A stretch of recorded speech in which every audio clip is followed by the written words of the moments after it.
Clear prop. Star 73, Yankee number 2, following twin traffic, 3 mile final, clear Pleasantville. 1 Charlie Bravo, exit in runway 25, going 4 mile final. This is Behind the Prop with United Flight Systems owner and licensed pilot Bobby Doss and his co-host, Major Airline Captain and designated pilot examiner Wally Mulhern. Now let's go Behind the Prop. What's up, Wally? Hey, Bobby, how are you? I'm fantastic. Another week, another podcast, and another great guest. This morning on the show, we have Michael Dougherty, the Chief Pilot and Flight Operations Manager for Goodyear, which means he's a blimp pilot. Thanks for joining us, Michael. Hey, guys. Appreciate you having me on. So I know I've talked to a lot of people, Wally, that we were going to have this discussion, and a lot of people were excited, and they asked a lot of questions that I probably had in my head before we started thinking about having him on the show. Do you know many blimp pilots? I do not. I know. I can say I know Michael now, but he is really the only blimp pilot I know. Yeah, Michael, I'm sure you hear this a lot, that this is a very unique position that you hold, and you've done it for 14 years. Tell us a little bit about how you got into it and a little bit what it's like in the day in the life of a chief pilot at Goodyear. Sure. It is certainly a very small group of people. Our kind of claim to fame is there's more astronauts than there are blimp pilots out there. And especially with the commercial age of space flight, I guess. But yeah, there's we have a full staff at Goodyear is about 13 pilots, including myself. We've got 12 guys that are attached to a crew, 4 guys on each crew, and then I'm the chief pilot and flight operations manager. So I do all of the certification stuff, check rides, pilot proficiency checks, that kind of stuff. And then I do a little bit of fill and flying here and there. When we've got folks on vacation or short staffed or something, but yeah, we have a few missions with the airship. First and foremost, kind of the one we're best known for is our aerial TV coverage. So each blimp has a crew of about 20 folks that goes down the road. That's generally 4 pilots on each team, a couple crew chiefs. We have 5 aircraft mechanics that take care of the airship from nose to tail.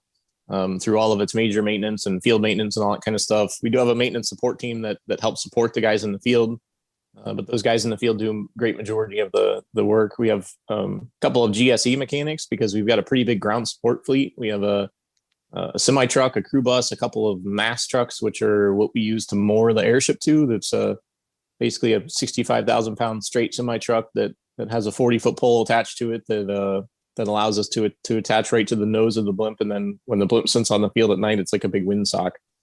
So it's a pretty big ground support fleet, and those guys do a good job taking care of it for us. And then we've got 4 broadcast technicians on each team. So all those great pictures that you see are all Goodyear associates behind the scenes. So our camera operator that sits up in the airship with us is a Goodyear associate that are specially trained on our aerial camera systems. And then generally there's a couple of guys on the ground at the receive site. It's usually a stadium or something like that we use a microwave signal to transmit that picture down. And we can do that now in 4K native format, which is pretty neat. We keep up with the times with all of our aerial capabilities and things. And those broadcast techs do a great job. So, a lot of times folks see the blimp and they think, well, it's cool to be a pilot on the blimp. And it is really neat. But the pilots couldn't get the job done without those guys on the ground. We've got all of those guys supporting us that really make sure the airship's ready to fly, sustains it in flight, make sure that all of our missions are successful. And then at the end of the day, they're the ones that catch us and get us back on the ground. So we really lean on those guys to make sure the operations run well. So, but besides aerial TV coverage, we do a little bit of passenger flying, but it's all rides by corporate invitation, special VIP guests at Goodyear, high volume tire dealers and suppliers and things like that in the field, and then charity flights. And unfortunately, with some of the stuff going on in the world today, our passenger flying has been basically cut out of the equation for right now. But we're making plans to re-implement that as the year goes on and things start to open back up. But the toughest part about that is the charity side of flying. That's really the kind of fun, unique part to really be able to share our experience with folks in the public, because especially now the way that airlines are, and corporate aviation is great, but sometimes it's a little bit hard to touch. But you just don't get that FaceTime with the with the cruise like you used to when the cockpit door has to close and you see the guys on the other side. So really unique part about what we do is, we're right there with the folks, and it's a low level, low speed, sightseeing flight. That's a really cool part of what we do. Probably one of my favorite parts of what we do, really. Wally, I don't know if you heard what I heard, but I heard that we were going to probably get a ride in the blimp sometime soon after COVID's over. Hey, I've got Goodyear tires on my Jeep out there. That's all I buy. So I'm a VIP tire maker buyer. We appreciate your support for sure. But I always tell people it took me about 7 years being in this job before I got my mom a ride. So don't hold your breath. Wow. Yeah. I used to live by the blimp base here in Houston that was here until 1992, and I used to go out there quite a bit and stand at the fence, and I kept hoping for them to look over there and say, "Hey, you want to go for a ride?" But that never quite happened. But Michael, tell us about the airship itself. Most of our listeners are pilots. They're interested in airplanes. How many engines does this the airship have? Avionics. Just tell us about it. Sure. It's well, we partner with the Zeppelin Corporation. So the manufacturer is actually Zeppelin. So it's really truly a reiteration of Graf Zeppelin. With some really major differences. For first and foremost, it's way smaller than Graf Zeppelin, but it's still a huge aircraft. So we're about 246 feet long, and about 60 feet around, I guess you could call it. It's a little bit wider at the outside points where the forward engines are. We do have 3 engines. There's 2 forward side engines, and then one right on the middle of the tail. They are Lycoming IO360s like you would have in your Cessna 172, 200 horsepower each. All mounted sideways, and the propellers are about a 9-foot 3-bladed propeller that runs through a 90-degree gear reduction box. So at 2650 RPMs, the propellers are only turning about 1200 RPMs. So they're great big flat blades on them, kind of like what you see on the C-130s, or a wood composite blade, and they spin kind of slow, so it keeps the airship really quiet, which is nice. It's a really great passenger experience for us inside because it's a nice, quiet environment. But it's all digital fly-by-wire, so there's no physical connection between the cockpit and any of those engine pods. Each of the engine pods is kind of independent, runs its own independent systems, and that's where the redundancy comes in the airship.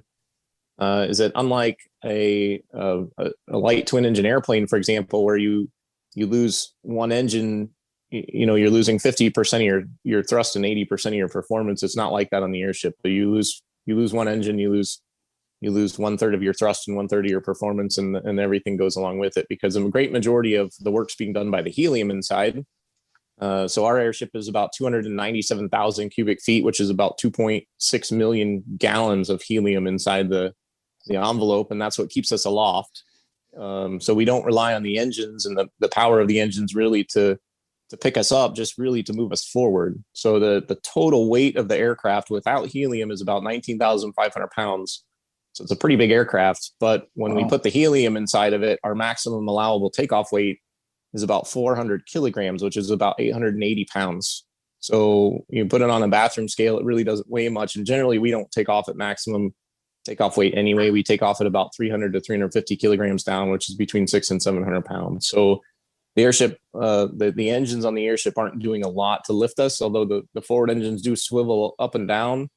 So they're down at zero when they're basically a tractor propeller like you're used to in an airplane. But we can swivel those propellers up to 120 degrees back, actually past vertical. So we can do a vertical takeoff and landing like a helicopter can in the airship. And the forward engines do most of that lifting. The aft engine on this thing actually runs 2 propellers. One of them is a pusher prop that's normally in flight configuration facing straight aft. But in takeoff and landing configuration, that can be swiveled down to actually point directly at the ground, 90 degrees down. And all of the pitch and power control to your propeller, sort of like a constant speed prop, but it all goes to your side stick. So it's a digital side stick control, kind of like you would see in a Cirrus or something like that. But instead of having manual, cables and pulleys and push rods and things like that, that connect you to your flight controls. It's all digital data buses that connect you to the pod, that connect you then into a couple of other computers that give us pitch and power changes and swivel changes on the propellers and things like that. But it's all your aft engine. When you swivel down into what we call takeoff and landing mode, it's all controlled by your side stick, which also controls your traditional flight controls, the fins on the back of the airship. So you don't have to even think about what the aft engine is doing once you put it in takeoff and landing mode. When you push and pull on the stick with your propeller facing the ground now instead of facing the back of the aircraft, when you push, for example, instead of pushing you forward, it's actually pushing your tail up or your nose down, so it controls pitch for us. And then there's a second fixed propeller that's like a lateral propeller on a tail rotor on a helicopter. It's a fixed lateral propeller that when you push the stick left and right, the fins all still work like they normally would, the traditional flight controls to try to turn the airship into the wind. But if there's no wind over the flight controls, just like an airplane, if you don't have enough airspeed, then those controls are ineffective. So that thrust vectoring, we call it, or that propeller on the side then becomes active, and it pushes the nose to the left and right. So we have full left, right, up, down, pitch and yaw control just with our side stick based on that rear engine, in addition to our traditional fins, the flight controls that the normal blimps or airplanes would have that use wind to control the thing. So we have a very controllable aircraft. Even though it's bigger than the ones that we used to fly, we can actually put them in smaller fields because we have a lot more kind of fine control over them. And we no longer need 15 guys to run out and physically catch us. We need those guys to do other jobs, but they don't have to come out and chase the ropes down anymore, like what you guys probably saw back in the day in Houston when the crews would run out and catch you. So right now, in ideal conditions, we have one crew chief that stands out in front and kind of gives us, he's our eyes looking backwards as we're looking forwards, because a lot like an airliner, you really can't see out around you or behind you very well. And you rely on that crew chief to really keep you in a good spot and give you those small corrections for wind adjustment and things like that. But the pilot, for the most part, holds it on the ground. And then the majority of the crew's jobs then are to change ballast, to keep passengers safe as the airship's moving around a little bit, and we're boarding or disembarking passengers and things like that. So as far as avionics inside, we have dual redundant Garmin G500 systems that are run by GTN 650 navigators. We have two of those, the GPS, touchscreen Garmin GPS is in there, Garmin audio panel, and then the whole center of the cockpit. And there's lots of pictures of these online if folks want to go see it. But the picture, the center screens in the cockpit are Barco screens, which are the same screens that Airbus uses in their airplanes. But the software system that it runs on those Barco screens is all custom to the airship. So it gives us all of our airship system parameters, where the fins are, what the pressure is in the envelope, what all of our temperatures are, which is very important to us, a lot more than an airplane guy. Our temperatures, not just of the outside air, but of the helium itself. And the difference between the two is very important. We have two smaller airbags that are contained in the larger envelope that we use for pressure management and trim a little bit. So all of that data is displayed on those screens. And then the lower screen is a lot like what you would see in a glass cockpit general aviation airplane, where you have all of your engine parameters, and it's just everything times 3 for each of the engines. So we can scroll through those screens and see each individual system separately, like your fuel system, your electrical system, that type of stuff, if we need to, or if the emergency checklists or something like that call for it. But generally, we're looking at all of your general engine parameters on the bottom, the airship parameters on the top, along with a CAS screen, which is a crew alert screen, a lot like what the airliners would have, so that if we do have something come up in the aircraft, some kind of an abnormal emergency or something like that, it'll flash us on the screen with a master caution or a master warning, like what you see in the big airplane. So the whole thing is built to a standard, a European standard that's the same as our commuter category aircraft here in the US. So it's kind of an in-between certification category between normal, which would be general aviation, and air transport, which is the airliners and the big corporate jets and things like that. So we're kind of in an in-between. So we do have a lot of things that general aviation folks would be very familiar with. And then we also have a lot of things that the airline guys would recognize when they sit in the seat too. So a pretty cool system overall. And then when we do install our TV gear, that's all custom built for us. There's a special mission equipment rack that we actually take one of our rear passenger seats out. We install this rack in it. It connects to a big a Cineflex camera that we have on the front of the airship, which is a big round camera like what you'd see on a news helicopter. And all of that has its own remote box that our camera operator works as he's sitting in the back right behind the pilot. And we're all on headsets together, so we can hear everything the camera guy hears.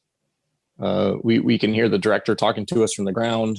And, if he needs to see a particular shot or wants a certain view, he's telling our camera operator that. But we as pilots learn really quickly to kind of be amateur photographers as well. So if they say we want a shot from here to here, you as the pilot know I better slide over this way a little bit or make another loop so that my camera operator's in a good spot for that. So that's where all of that control system ability that I was talking about comes into play with the aircraft itself. It's a really unique aircraft for aerial coverage like that. It's really a good improvement over what we had been flying for basically the last 65 years.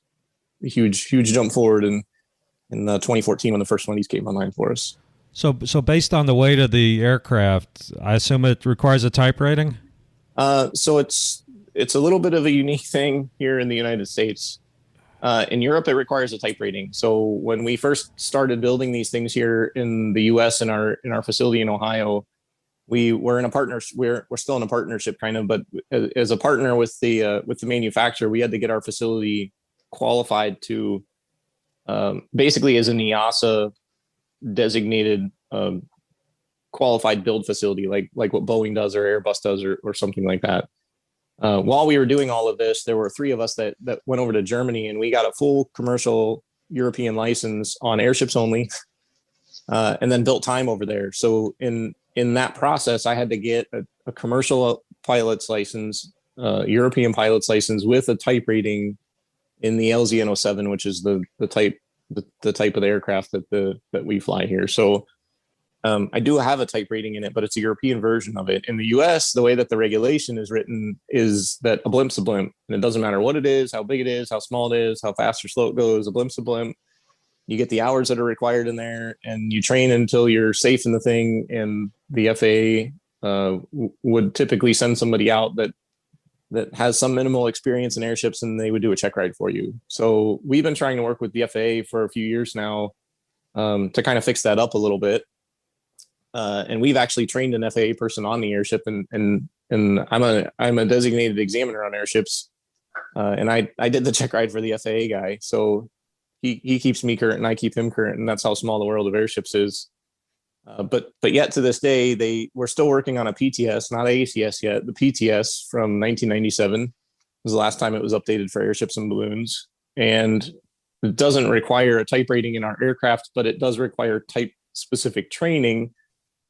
Based on a supplemental FAA report that they did when basically that they do anytime a new airship comes out. They'll send a guy out that are kind of internal subject matter experts for the FAA. They do up what's called an FSB report, or a flight standards board is put together. An FSB report basically can supplement or override in some cases the PTS requirements depending on the type of aircraft. So for example, there are some things that the PTS says that we have to do for an airship check ride to be complete, but our version of an airship is not capable of doing those maneuvers because it has thrust vectoring.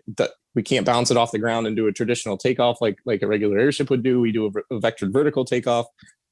So the FSB report allows for that in there and says, in lieu of a upship takeoff, a vectored vertical takeoff demonstration is acceptable or something like that. So there is a certain amount of required type specific training, but it doesn't ultimately, at least yet, result in a type rating like you would have in a jet, for example, here in the US. I think that at some point that will probably change, because I think that the FAA is learning now that, especially with some of the big projects going on out there that are airship specific, like these heavy cargo lift programs and a few other things, that they could end up with another aircraft that's 800 feet long carrying 80 people on it, and the pilot, it could have the same rating as the guy that flew the Snoopy blimp that's 125 feet long and has two 80 horsepower Rotax engines on it, and that's not the spirit of the FAA safety program. So I think that they're working towards that, but again, airships is such a tiny little piece of the aviation world that it's often a second project for everybody, and they are getting a lot better about bringing industry folks in. And to the FAA's credit, I think they've learned a lot over the last handful of years with some of these projects they've worked on, and some of the stuff even that they've done with us. I think that they've been doing a good job trying to keep up the best they can, but on a supply and demand basis, so that they're focused in the right areas first, and then when they need to address the airship stuff, we usually call them and give them a heads up, and they come out and they're great about working with us to try to figure out the best solution if we come up with something that's weird from a certification standpoint, a aircraft certification standpoint, a pilot certification standpoint, something we run into kind of dark holes in regulations all the time as blimps, because oftentimes we're not specifically addressed, like airplanes or helicopters or even some of the light sport powered parachute stuff like that. That's more common, might be in the regulations. What go back inside the cockpit for a second. I did look at a lot of those pictures. It seems like there's 8 prop levers, 8 mixture levers. Seems like there's a lot of levers. I know there's 3 engines, but it almost looks like there's 2 for every engine for some reason. Can you walk us through a little bit of some of that stuff that we as GA pilots might relate to? Sure. It's a little bit of a backward system, so it's almost more like a turboprop than it is a piston airplane, although they are piston engines. It's just that the governor system works like a Robinson helicopter, where we actually have buttons to engage our governors, as opposed to the governor kind of being built into a system like a typical constant speed propeller would be. So when you look at the pictures there, our main, we call them thrust levers. They're really thrust levers. They're not throttles. The black levers that are in there, there's 3 of them because there's one for each engine. Really, the one in the back is either pretty much full forward or it's in a zero thrust detent, but it just runs the aft propeller. The forward ones we use like a general aviation pilot would use a throttle in an airplane, and we push them up to go faster and we pull them back to go slower, except for when we vector our engines to look up in the sky, and then we push them forward to go up and we pull them back to go down. It's kind of like a helicopter. All the other stuff that you see in there's blue levers and red levers, and those are what an airplane pilot might be familiar with, or pretty familiar with in a constant speed prop airplane, where our blue levers are in this case, because it's a little backwards, those would normally be your prop levers. In our case, it's an RPM lever, so it's an RPM request, and the red levers are just your mixtures, like every piston airplane pilot would be familiar with. And we adjust our mixtures the same way that everybody else does for slate. In most cases, basically either a little bit on either side of peak EGT, either a little bit rich or a little bit lean, depending on where our operation is. But the blue levers and the black levers work together. So what they do in our aircraft is that when you push the button and you activate the governor in our system, the black lever literally changes the pitch of your propeller. So instead of the black lever changing your RPM and then the pitch automatically changes based on the governor to try to keep the RPMs where you want them to be, ours is backwards. We give it a pitch and then we ask for an RPM, and the governor actually moves the throttle to give you the maximum throttle that it can give you for the combination you asked for. So when we put our blue levers full forward and we put our black levers in the takeoff detent, the throttle will open up to its maximum, and that's as much power as the aircraft can give you.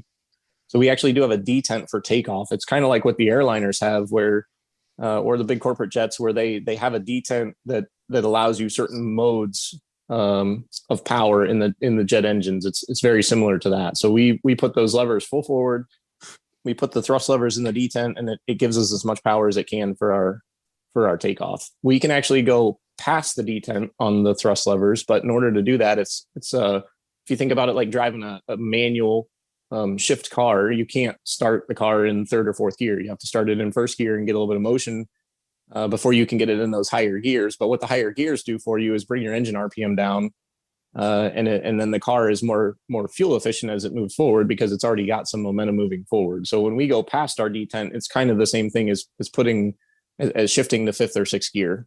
It allows us, once we do have some motion up there, for the propellers to take a bigger bite out of the air because we're already moving pretty fast through it, and then we can reduce our RPMs and we can become more fuel efficient.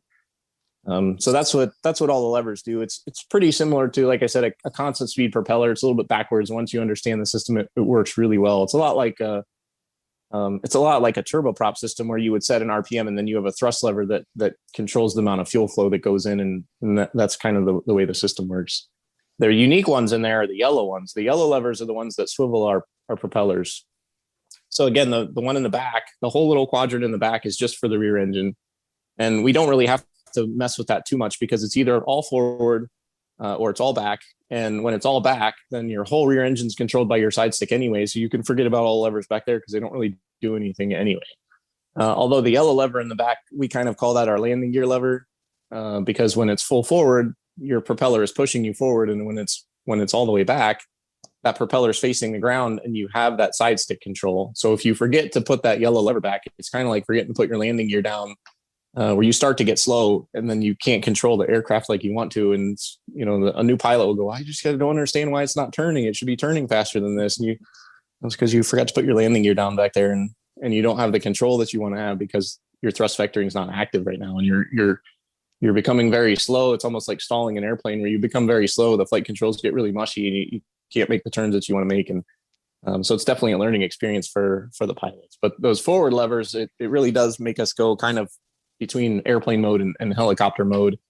But they're infinitely adjustable from 0 to 120. So wherever we want to put it, once you go past about 60, we teach our pilots that now you've gone past the point where your forward engines are your thrust anymore. Your vectors now become your thrust. If you push that propeller just a little bit forward, you're going to go forward. If you pull it back, you're going to slow down. And now if you push on your throttles up and down, your thrust levers up and down, you're going to go up and down. It's not going to go forwards and backwards or faster and slower.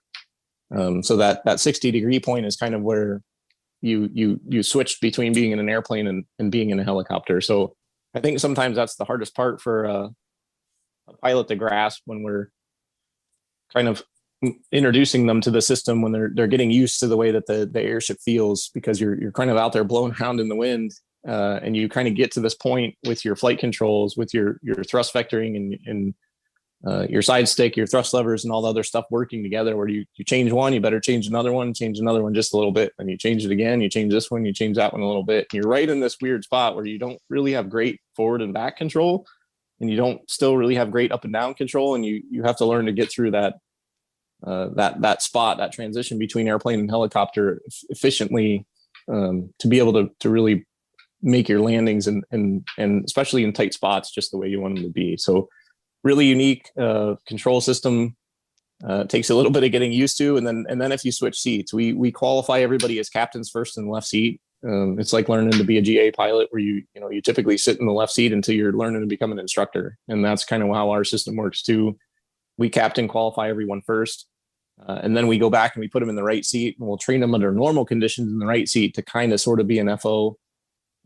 More times than not, it's just to sit over there and hold the control stick while this guy gets up and eats lunch for 15 minutes and comes back when you're on a 6 or 7 hour cross country somewhere. But typically we'll get folks right seat qualified. And then we have a handful of people in our organization, only 2 or 3 of us right now, that are actually instructor qualified by our internal op specs, to sit in the right seat, and they're fully captain qualified in both seats. Because there's so much to do on that center console that it just takes time to make sure that you're right there, because just like any other, especially multi-engine airplane instructor, you want to know how to fly that thing from the right seat as well or better than you do from the left seat when you have a new training pilot in the left seat with you. So it's another unique thing about the FAA certification stuff for the airships. When we were talking about that before, when you get a commercial pilot's rating in a lighter than air airship based on FAA regulation, you're also automatically instrument rated in it and automatically instructor rated in it. So we've controlled that through our internal op specs, where we do a transition training for IFR approval. Even if you're already instrument qualified on airplanes or something else, we do additional IFR training in the airship because it's a little different. flying in something that bobs and weaves around like an airplane, like a boat rather than an airplane.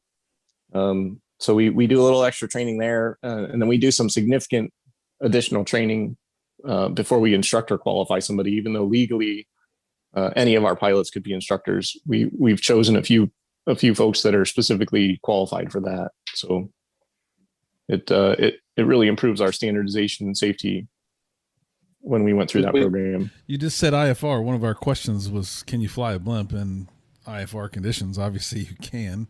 That's got to be trippier than being in a single engine plane trying to fly in some soup. Yeah, and that's actually really something that was really cool for me and a couple of our other pilots here not too long ago. Actually, about 2 years ago now in July, we went through an IFR certification program for the aircraft itself. All of our old models of airships were kind of grandfathered into a system, and they were IFR approved. So we did about maybe 10% of our operations are IFR, mostly because we do a lot of live aerial TV coverage. And if it's going to be a sunny afternoon in Dallas, and we have to take the blimp from Houston to Dallas, and it's raining in Houston on Friday afternoon, then we got to file IFR and fly through the rain and low clouds to get to Dallas, so that on that sunny Saturday afternoon, we're in position to shoot the game, because they're not going to wait for us to get there. They'll run the game without us, and that's not good for us. So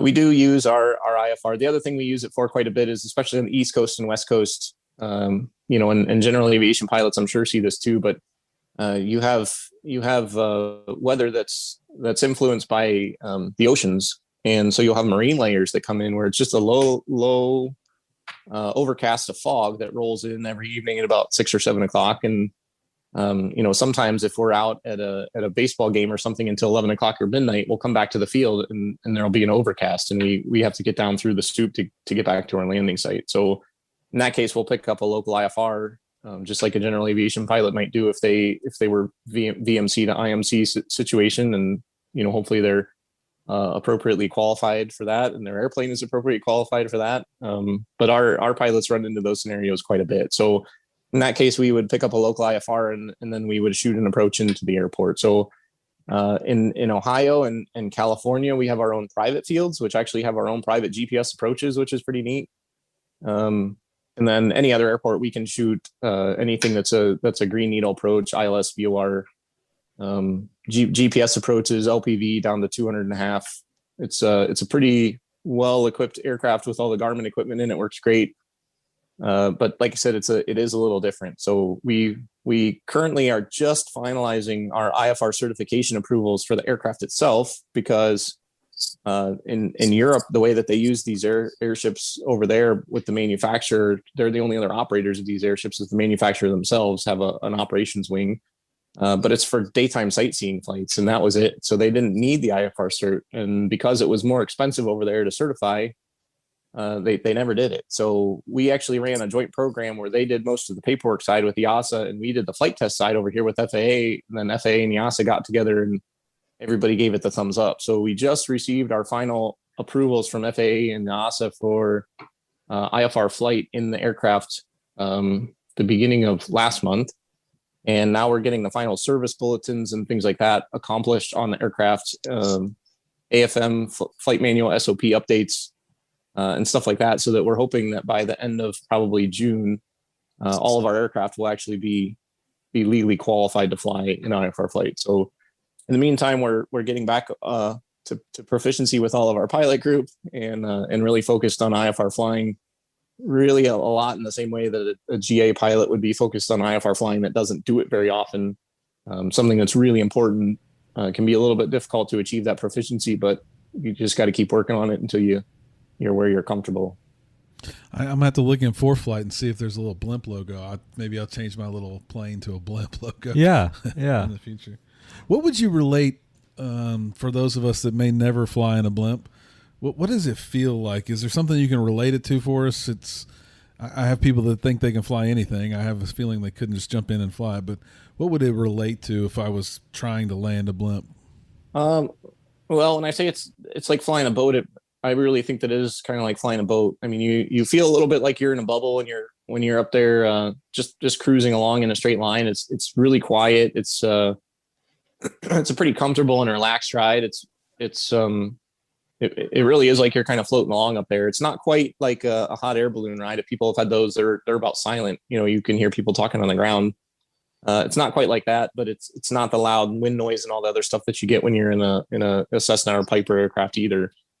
But it's a really smooth, comfortable ride, and we don't get turbulence like an airplane gets, where you bang around or jolt, even like an airliner, the bigger airliners. If you've ever been on a 777, a big heavy 7.6 or something like that, you'll see the wings flex and you get that kind of turbulence, and unless it's really bumpy, it doesn't jolt you. The blimp is even more forgiving than that, because we're going so slow that oftentimes the type of turbulence we get is thermal activity on the ground, which a lot of GA pilots deal with all the time, where you're bouncing around in the tops of the thermals at altitudes below 3,000 feet above the ground. And we're oftentimes 1,000 feet or below AGL. So we're right in the thick of those thermals, but the airship's going so slow that as it flies along, it'll pick the nose up.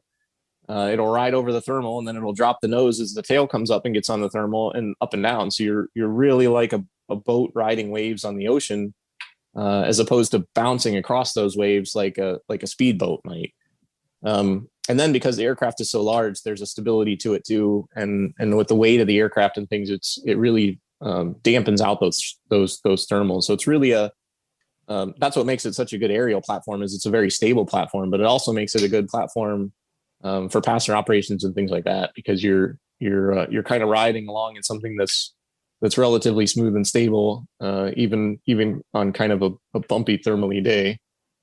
There are some extremes to that, I suppose, but most of our passenger flights are between a half an hour and an hour long, and people are so excited to be on the blimp. We don't often get sick folks on the airship.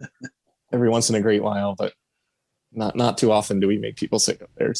Well, you said 6 or 7 hour cross country. I guess a lot of people don't envision that the blimp flies from Akron, Ohio to Houston, Texas, but I'm assuming it does. What kind of facilities are in a blimp? You said go eat lunch. I'm assuming there's a little bit of a place to eat, but are there bathrooms? What's the rest of the facilities look like? Yeah, there is now. That's other than can I get a ride? That's probably the next most used question, I think. But it's the old airships actually did. We had to bring our own facilities with us, like a little camper portage on that we would put them in this back systems bay when we flew. The new airship has a small lav on it. It's very similar to a regional jet. It's just a little small single toilet, although ours has a window in it, because you don't want to miss anything if you're on a blimp ride. So we call it the loo with a view. But it's we have a small restroom on there. So on those really long flights, because everything is kind of factors of 10 in the airplane. I think your typical average true airspeed in a big airliner when you're going across the country is probably in the ballpark of 450 knots. And we're generally cruising along at 45 knots. So everything's factors of 10. So if you take off from New York, you can land in London in about 6 or 7 hours. If we could take off from New York, we're going to land in probably Williamsport, Pennsylvania in about 6 or 7 hours, because it's about 10 times less distance than it is going across the ocean. Right. But it's the same kind of thing. You kind of prepare yourself for flights like that as a pilot, when you know you're going to have a 6, 7, 8 hour flight. I mean, the longest I've ever been on the airship in one single flight is 14 and a half. We've got enough fuel for almost 24 hours of flight in the aircraft if we're not pushing tons of power. If we're pushing a lot of power and it's a bumpy day and you're doing 20 knots across the ground because you got a 20 knot headwind and you're only going 40, then it becomes a long day really fast. And we've got enough fuel for about 18 hours or so of flying when it comes to those kinds of conditions. If we fill the thing all the way up, we get really good fuel burns actually on the thing. Generally speaking, when we're over a stadium, our total fuel burn between 3 engines is about 12 gallons an hour, which is pretty good for 3 200 horsepower Lycomings. But again, we're only using that power to move around in the air, not to keep ourselves in the air. When we're on a cross country trying to get somewhere, generally our fuel burns are probably in the range of about 15 to 18 gallons an hour between the 3 engines. And if we're trying to move really fast, and when I say really fast is anything over 45 knots, if you're trying to go 45 or 50 knots. Maximum speed VNE on the thing is 70 knots, but it's really drag limited to about 65 or 67. And the difference between going 50 and 60 speed wise almost isn't worth it for us, and fuel burn wise is definitely not, because you go from burning about 35 gallons an hour to burning about 70 gallons an hour for that extra 7 or 10 knots, because you get to that high drag area, and it's just not good for us. But yeah, I mean, our typical cross country, we plan on our days being between 6 and 8 hours typically. Sometimes we'll send a third pilot up if we know it's going to purposely be longer than 8 because we're just trying to get someplace across the country. Or we'll make a fuel stop along the way. We'll do a crew swap, and then we'll keep on going about every 6 or 7 hours. So actually, we do have a routine where we have to bring our California airship to Akron every year for its big, basically like its big C check. Because one of the things about the new airships is that they do have an internal framework, which the old ones didn't. And in order to inspect that, we got to take the helium out. So we take the helium out, we compress it into trailers. We ventilate for a couple of days, and we send mechanics in there. They do an internal framework inspection, and they clean everything up, make sure it's all good for us. And then we put the helium back in, and we send it out the door. That process takes us about 3 to 4 weeks. And that's our one kind of big major maintenance period every year. And then we've got 4 other smaller, like 3 to 5 day phases where we check the engines, we check the exterior airframe, things like that, like a regular aircraft. So we're actually, our aircraft are on a progressive inspection, like an airliner or a corporate aircraft would be, as opposed to doing a full-blown annual like a regular general aviation aircraft, because our regular annuals would take easily 8 to 10 weeks, and that's a lot of time out of service for us. So that's pretty unique. But when we do have to do that, we've come up with a plan where our cross-country flying, we set up it would normally take us about 10 or 11 days to fly from California to Ohio, because you're planning that 250 to 300 nautical miles a day, and it's about you have to go around the mountains through the Banning Pass, and then out over Tucson, Deming, New Mexico, through El Paso, and then you can start turning the corner, because all those mountains in the Northwest and Midwest out there are just too high for blimps. So there's kind of a one-way street along the southern border of the United States until you get to West Texas, and then we can start turning the corner and going towards Akron. So it's really about a 3,000 nautical mile trip for us, and 300 miles at a time. So that's usually 10 days of flying without any weather glitches or delays or anything like that. So but what we've come up with is a plan where we take 2 crews and 2 sets of ground support equipment, and we keep handing the airship off. So it'll fly actually 2 cross-country flights a day that are approximately 8 hours each. And we can get across the country in 4 or 5 days instead of getting across in 11 days, which from a weather standpoint is a lot easier to plan a 4-day cross-country than a 12-day cross-country, because as everyone knows, the forecasts more than about 3 to 5 days out are sketchy at best. So we found that it saves us a lot of time, a lot of money, and a lot of weather headaches, although logistically it's very challenging for us. But in the end, it becomes worth it to plan those types of cross countries. But when you're doing that, when you're thinking of it from a general aviation standpoint, if you wanted to take your Cessna from Florida to California, and it's going to take you 2 or 3 days, you have to find the right airports, make sure they have fuel. You're going to get there at a time when they're open. How do you, where are you going to park the airplane? How do you get out to get food and come back?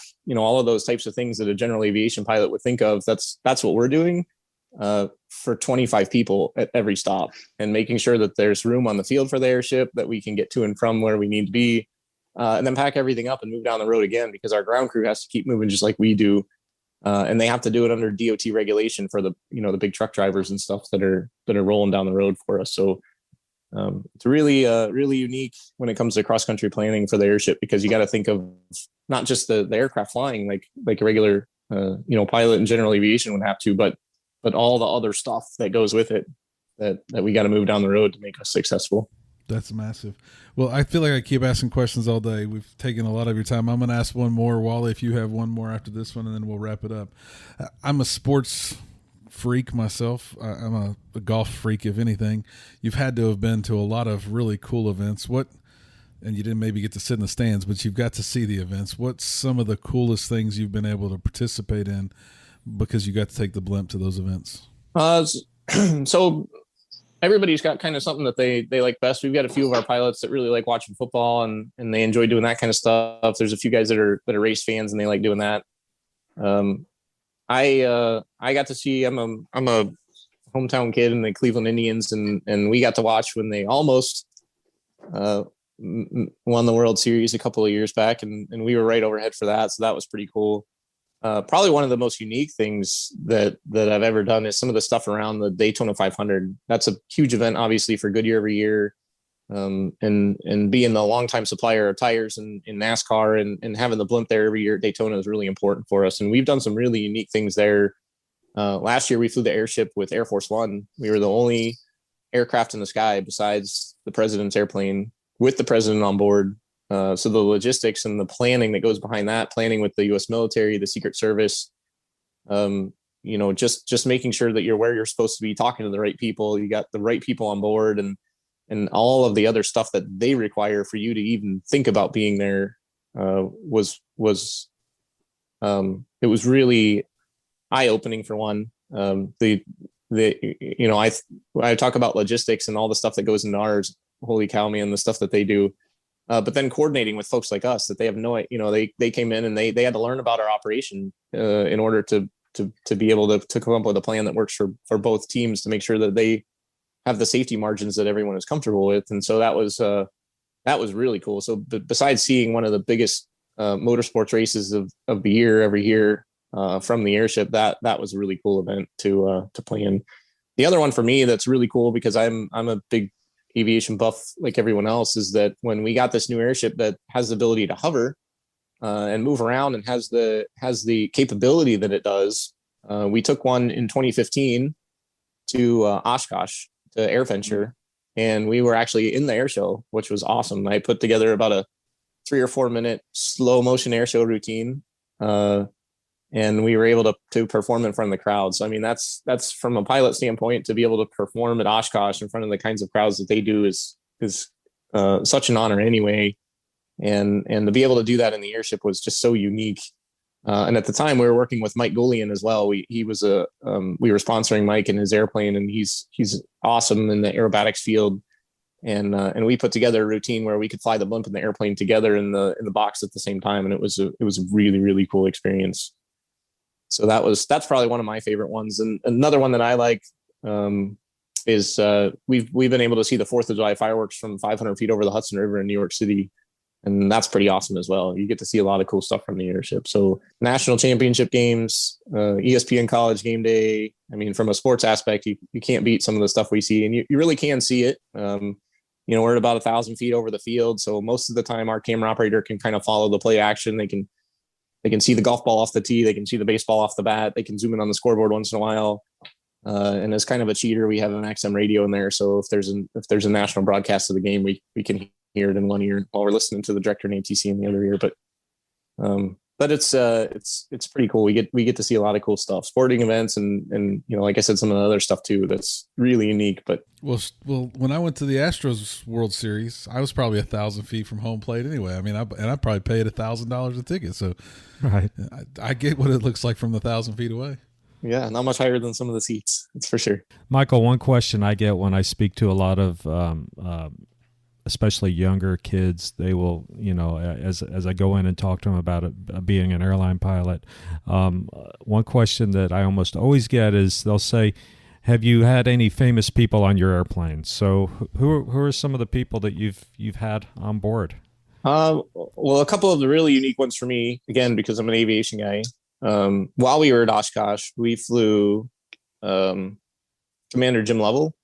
And that was probably one of the most unique flights I've ever done, because, he's getting a little bit up there in age, but sharp as a tack. And we put him in the right seat, and we're flying around 500 feet in a box in this area we're allowed to fly over Oshkosh, and, all the stuff going on the grounds.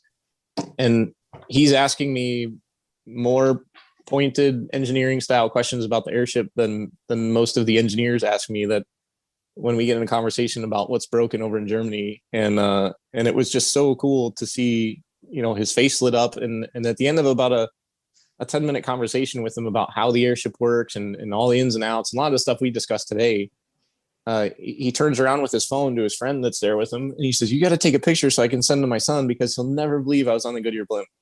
And I said, "You've been on the moon and back." And, but it was a really, really cool experience for me, because to have somebody that's at that level of aviation and our industry in a much greater expanse, and then to have them be that excited about being on the blimp was super cool. We also, that same trip, we flew Colonel McGee who's one of the last remaining Tuskegee Airmen. That was a huge honor as well, because Colonel McGee is another guy that, he hopped up that ladder. He's 86 or 7, I think, at the time or something. And he hopped up that ladder better than most 45-year-olds do.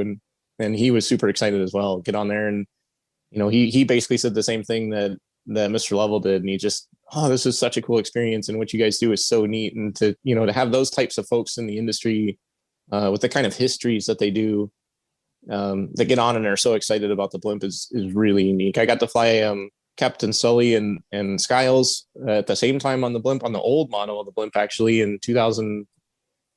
I think it was 2008 or 7, maybe 7 or 8 at Oshkosh.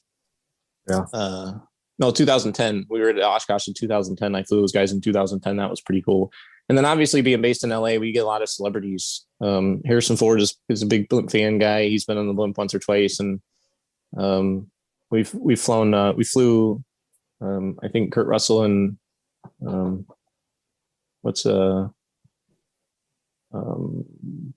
Joey Collieri. He was on Full House. He was on there.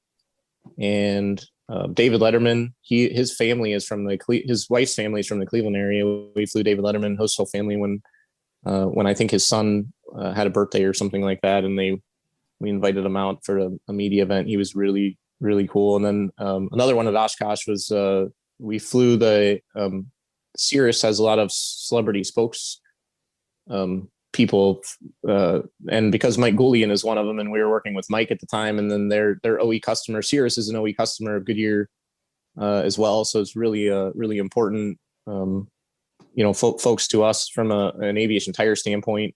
But they had all of their celebrity spokespeople, which is Dirk Bentley, Ken Griffey Jr. and Mike Goulian, and we had the three of them on the aircraft at the same time over Oshkosh, which was really cool too, because Dirk Bentley is about my age, and all of his kids are my kids' age, and so that was pretty neat, exchange. And then obviously for a sports fan, Ken Griffey Jr. And some of his experience, and he was a super super nice guy. And we got off the airship and we moored it up, and he came out and took pictures with the crew, and really really gracious person. And so pretty cool to be able to have those experiences too, to kind of mingle and not only that, but share your experience, and to have those people come and be excited about sharing the experience that you have to offer too. So yeah, really cool and a neat thing to be able to do in aviation, a cool way to build our brand, obviously, but something really neat for the folks that are involved in that, from a personal standpoint too. Well, Michael, with that, we will wrap it up. Anything you want to share with our listeners about Goodyear, or what you do, or anything you're passionate about? We have listeners on about 5 continents every week. Anything you want to share with that group? Yeah, from an aviation standpoint, there's tons of stuff to do out there. So, as small as our little niche might be, there's lots of stuff we do, from being a pilot to being a mechanic, to being an aviation manager, and everything in between. And there's lots of stuff to do in aviation that's not just flying airplanes. So I think, for people to understand that is important. From a Goodyear standpoint, we really appreciate you having me on the show and kind of showcasing what we do. Hopefully it drives folks out. We're on social media as well, on all the big social media channels as well. And at Goodyear Blimp, we'll get you to most of them, or GoodyearBlimp.com, and you can get to them from there. So we appreciate you following us around and seeing what we're doing as we ease back into the world opening back up too. And obviously, please put Goodyear tires on your airplane, because they're the best ones out there anyway. So that's right, we do. And I saw you did a music video recently. We'll make sure that people go out and check out that music video of the Goodyear Blimp and the crew. Yep, go see our Devo video remake. It's a pretty cool one too. As always, everybody, thanks for listening to the show. And in Michael's case, stay behind the props. Thanks for listening.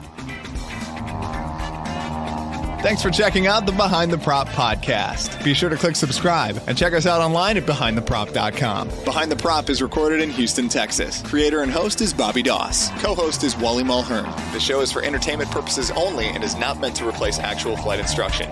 Thanks for listening, and remember, fly safe.